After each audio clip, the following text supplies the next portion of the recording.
মহিলারা সাবধান, এবার থেকে বিবাহিত পুরুষের সঙ্গে সম্পর্ক থাকলে আর রক্ষে নেই। আদালতের ঐতিহাসিক রায়।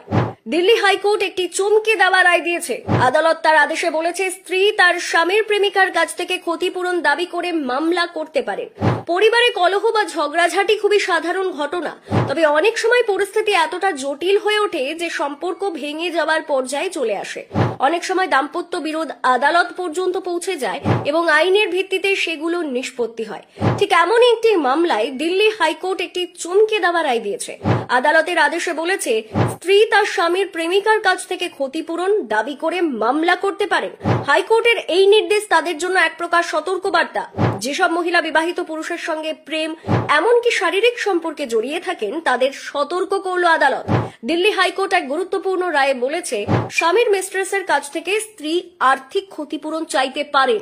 আদালত এটিকে প্রথম দৃষ্টিতে এমন একটি মামলা হিসেবে দেখেছে যেখানে স্ত্রী স্বামীর প্রেমিকার বিরুদ্ধে সিভিল ইনজুরির মামলা দায়ের করতে পারেন। এই ভিত্তিতে আদালত এক মামলায় স্বামীর প্রেমিকার নামে সমন জারি করে তার কাছ থেকে উত্তর চেয়েছে।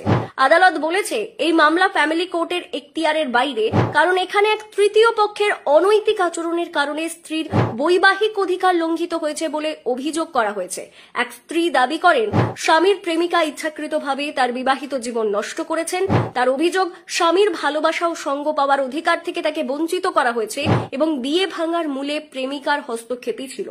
হাইকোর্ট এই প্রসঙ্গে অ্যালিয়েনেশন অফ এফেকশন নীতির কথাও উল্লেখ করেছে, যা অনেক দেশে চালু আছে।